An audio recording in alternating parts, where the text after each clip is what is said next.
Hello guys, welcome back to a new video.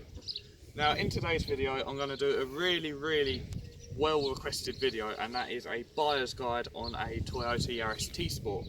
So I'm going to talk you through some of the quick specs of the car, what to look out for, what not to look out for, how the car's priced and all that sort of stuff. Sort of the common issues as well. So I'm going to walk you through all of that, judged on my opinion. There may be other opinions. If there is, then leave them down below in the comment section. I always respond to comments and stuff like that. So yeah, without further ado, let's jump into today's video. Right, so I'm going to give you some of the quick facts to start off with this car. So it's a 1.5 petrol VVTi, so it's variable valve timing, 105 to 110 horsepower, but various sources say different amounts. 0 to 60 in about 8 to 9 seconds, yet again various sources say different amounts. So the car is a really economical car. I think it's something like 42 mpg urban and 47 mpg extra urban, or something around them lines. So it's a really economical car, which is really good. Top speed of the car is around 120-ish. Judging by Toyota themselves, they say it's 118, but people manage to push it faster as well. So yeah, that's some of the quick facts, quick rundowns of the car. The car comes with air conditioning and sunroof, and it comes with electric windows, and just stuff like that. You've got controls on the steering wheel for the radio as well. Many cubby holes, which I'll take you on a tour of quickly in a second. So yeah, that's quick facts of the car, quick features of the car. That's that done.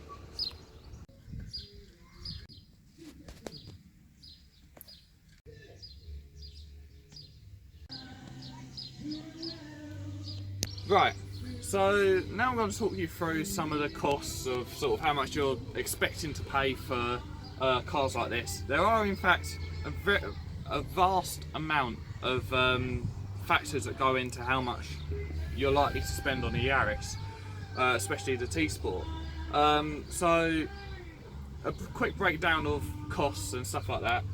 So the colour that I've got, which is Thunder Grey, is the most popular colour for these cars. So these are bound to be the cheaper colours. However, if you go 5-door, as you can see mine's a 3-door, if you just go 5-door you're looking to spend a little more. So for this car in this colour, sort of, we'll say around 70 to 100,000 miles, because that's where most of these cars sort of sit around. You'll probably be looking in the region of anywhere between £1,000, depending on bodywork and history and stuff like that, up to, I'd say, around £1,600. That's for a 3-door. For 5-door, you're looking for around £1,200 up to around about £1,750, £1,800. Now, obviously, colour plays a massive factor in this. So you've got other colours such as Caribbean blue. I think the blue for the phase 2 is Balearic blue. You've got chili red, you've got black. All colours like that are actually quite rare, especially the blue ones. The blue ones are rare. So sort of for a black one, you're looking around 800 to about 1500, depending on mileage, condition, service history, stuff like that.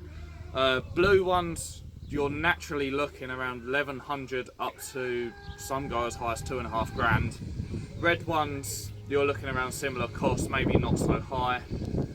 So yeah, that's how these cars really get priced. They get priced on obviously mileage, stuff like that, and colour, because colour is rarity depending upon what colour you choose. Right, so now I'm going to talk you through manufacturer, like extra features, all that sort of stuff. So the first one actually starts with the wheels. Now I'm not 100% sure if this is a manufacturer like additional thing, but I've seen quite a few Yarises where they sort of came with like a plasti dip black alloy. So therefore I'm assuming it's a manufacturer extra to have sort of plasti dip sort of black alloys. So that's the first feature that I want to talk about. Right, so the second point, if you want to come in closer, is sometimes in the boot there is, in fact, I believe this is an optional extra again, there is a luggage net that goes across the back seats. So that, I think, is another additional extra from the manufacturer.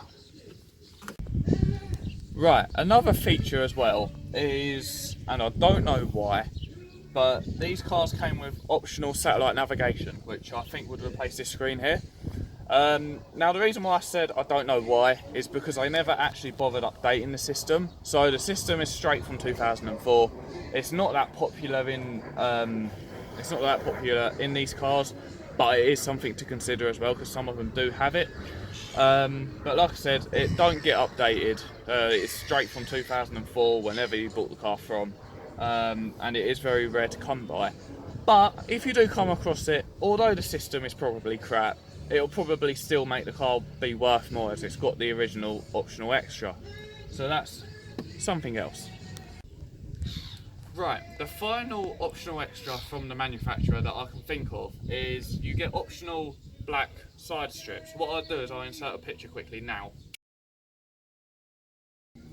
So yeah, you get these optional black side strips. Personally, a lot of people think that they're ugly, but it's another optional extra to obviously consider when it comes to buying one of these. Right, now for the biggest bit of this entire video, and that is what to look out for and what to check and all that sort of stuff. So obviously the first thing would be check your service history, see everything's up to date, make sure it's got a valid MOT, see what the advisories are on the MOT, all that sort of stuff. That's just common knowledge. But obviously cars come with sort of their common faults and stuff that you need to consider. So I'm going to take you under the bonnet quickly and I'm going to talk to you about the engine. Right, so these engines, they are variable valve timing and they are chain driven engines. Now this, what I'm just about to tell you, will probably apply for higher mileage cars. This one at the moment is only on 94,000, coming on to 95,000. But you need to consider timing chain rattle. Because after a while, obviously the chains do get worn, and if you hear timing chain rattle, that could be the end of the engine altogether if that goes. So be sure to hear out for that. Another thing as well is check that your throttle is not sort of sagging. As you can see, mine's got a bit of slack. I don't know if that's out of the factory or not, but make sure that obviously that's quite tight up. Other than that, there ain't really much more to report under here. It's just mainly common knowledge. Make sure there's no oil leaks, stuff like that. Make sure there's no milky stuff around the oil cap, because that could be head gasket. So yeah, that's really the only sort of main thing to look out for in terms of the engine. Now I'm going to move on to a couple of other points.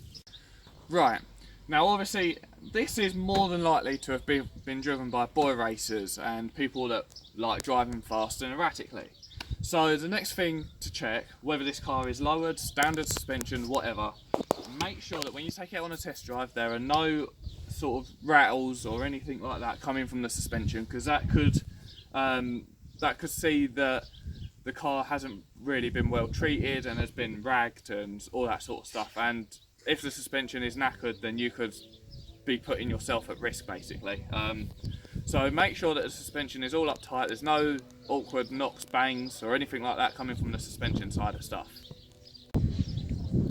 Right, another thing to check is make sure that all your body lines and your shut lines line up straight. Yet again, this car would have more than likely been driven by boy racers and chavs and all that sort of stuff. So make sure that all your body lines line up and they're all equal on either sides, because this will then prove that this car has not been involved in any accidents or anything like that, which obviously is something that you'd want to consider in terms of purchasing the car, because you don't want to be getting ripped off. My old Yaris was in fact a Cat D, it had been hit up the arse. If you watch my video where I sprayed the bumper inserts and the spats, you would have seen the damage from that. If I can find a clip, I'll insert it. If not, then I'll leave a link down below in the description box. So that's another thing to consider. And also on my old one, the bonnet shut lines were not equal. That side was quite uptight, this side was quite far, so that obviously meant that there was a front end knock. And also, even the bumper didn't line up properly. So that's another thing to consider. Right, now this is a very, very quick point and a very, very valid and nice point to note. These cars are generally really, really low maintenance. As long as you keep them serviced and stuff like that, these cars will look after you. They are really reliable cars, hence why I've had two of them now. They don't ever require any sort of common engine issues or anything like that. just keep it serviced, keep it topped up with oil, all that sort of stuff, and it'll treat you well. Okay, quick pun for this bit. Yes, I have pizzas, pizza delivery, ha ha ha, comments down below, and yeah, mug me off for that. Anyway, you join me back in the cockpit. There is another point as well, which you do not need to worry about at all, and that is the handbrake. As you can see, the handbrake seems like it's pointing up, but if I put my foot on the brake and release it, as you can see, there's quite a lot of travel. This is perfectly normal on these cars. My old one did the exact same thing. No matter how tight you tighten everything, you cannot get it any better than this. In fact, I think this either had an advisory or it failed on its last MOT for excessive handbrake travel, and it passed with this much, so that proves how much is natural from this car. Following on from that, whilst we're in here, is the seat belts. As you can see, the retractors are not that good. This was the same on the old one as well, but if you used to pull it forward, yeah, they're not that good. It's a common thing with these. And whilst I'm in here as well, quickly, obviously this is a VVTi engine. These naturally idle really low, so you'll be looking at idle around 700 to 800 RPM when you're just stationary, and you'll get quite a few like weird shudders when you're stationary as well, but that's just to do with how the engine is and the fact that it's VVTi and all that sort of stuff. When the fan kicks in as well, the revs do drop ever so slightly and sort of fluctuate at times. Yet again, this happened with my old one, it happens with this one, therefore I believe it is something common. If not, correct me down below. Right, you join me back down here with the tyres, and this is something that's very important and that often gets overlooked by people buying cars. Make sure you check the tyre conditions, make sure you check the tyre brands as well, especially for these cars, because these cars are bound to have been ragged at some point, unless you get one with a nice owner, which this one is, thankfully. So as you can see, this back one is a Falcon. The rest of them do not match at all, which is really annoying. The rest of them are in fact budgets, but I will be getting all matching tyres soon. So make sure that, they don't have to be a decent brand, but make sure that all the tyres match. That proves that the car has been cared for. Make sure that there's no slow punchers. That one's a slow puncher. So yeah, make sure there's no objects in them, no screws, nothing like that. Make sure that all the tread depths are perfectly fine and all that sort of stuff. Out the factory, these come on 195 50 15s. This is on 185 55 15s, and I don't really like the handling of them as such. Therefore, I'll be going back down to 195 50 15s. So that's just something to consider. It don't matter, if you're not really all that picky about it, it don't matter, but by specifications, by how they came out of the factory, they're 195 50 15s. Right, now I'm going to talk you through some of the common issues, or the very few that this car actually has. So obviously back in the video, back earlier on in the video rather, I mentioned about chain rattle. Make sure you hear out for that when the engine's running. I'll start the engine up quickly so you should hear how it sounds.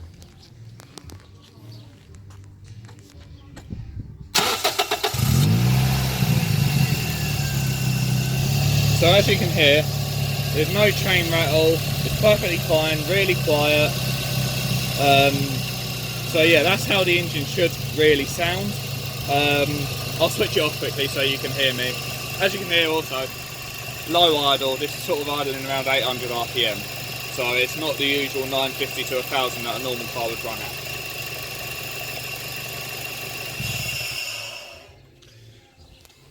Right, so yeah. Make sure you hear out for chain rattle. The car naturally burns oil. Reason being is because this car has VVTi. A VVTi works pretty similar to VTEC on Hondas, where you sort of get to a certain point in the rev range and a valve opens and obviously changes the variable valve timing. And at that point, the car will burn oil. So make sure you keep an eye on this good thing here called a dipstick. Don't make your engine run dry like I did with the old one 3 times. I know that was bad, but it was my first car and I was learning. So yeah, make sure you keep an eye on the oil level. Right, now there is another thing as well, but this is expected for most older cars. Over time, panels come loose inside and outside, sort of. I've lost the screw that goes in the front bumper, for example, and interior panels start to rattle and stuff like that. A common thing that I've realised is the door cards start rattling and the back bench seat starts rattling as well, but that's nothing major, they're still fully fastened. But obviously over time the car's going to get old, the car's going to have miles on it, and stuff is going to become loose due to vibration. So that's another thing to consider. Nothing major, but if you're petty about it, you're petty about it. I don't personally blame you. But yeah, so that's something else to consider. And the final issue is, I don't know why, but both of my Yarises have done this, but the wheel bearings start whistling and start squeaking. On my old Yaris, it didn't start happening to around 115,000 miles. It's already starting to happen on this, and this is coming up to 95,000. So wheel bearing whistle is quite a common thing when it comes to these cars. Finally, I want to give a massive shout out to Yaris Club UK on Facebook. I will leave a link in the description down below for the group. Go and join it if you're considering buying one of these. There are loads of really helpful people on there, loads of aftermarket parts available, loads of these for sale, for all sorts of price ranges, conditions, stuff like that. So you'll almost certainly find your perfect one on there. I want to give a massive shout out to some of the people on there, such as Lanny, Aidan Hancock, Ed Hamilton. These are all people that they thrive for Yarises, shall I say, and they are amongst some of the most helpful people on that entire group. So make sure you go and join if you're in the market for one of these, because there are so many helpful people on there. There's so many people that can give you sort of availability on parts and stuff like that, and so many people that know the maintenance of these cars, how easy or hard it is to do jobs. So yeah, I just want to give a massive shout out to them, because they helped me a lot in regards to sourcing parts for this, and this is where a lot of my parts have came from. A lot of my parts are second hand, for example the strut brace, and people have told me that stuff is good deals when stuff comes up. So yeah, really helpful on there. And without further ado, I'm going to end today's video. So if you did enjoy this video, be sure you smash that like button. Comment down below if there's anything that you want to say, whether you own one of these or not. So if you own one of these, tell me more about the car. I'm always up for learning. Tell me if there's any other common issues that I have missed. Tell me if there's any additional features that I've missed or anything like that. And if you are in the market for one, let me know down below as well, because I'd really like to know who's actually watching this video to help decide whether they get one of these cars or not. Trust me, they are amazing cars. Not the quickest of things, but take it down a good country lane, and these are fun. Really fun. So yeah, I'm going to end today's video. Make sure you smash that like comment. Smash that like comment? No, scratch that. Smash that like button. Comment down below. And more importantly, please do hit that subscribe button. It is very much appreciated. And ding-a-ling my little bell as well. So yeah. Anyway, without further ado, I'm going to end today's video. I'm going to get out of here and have my pizza. So yeah, you know how it is. I'll just leave you there filming. I'm going to jump in. I'm going to go.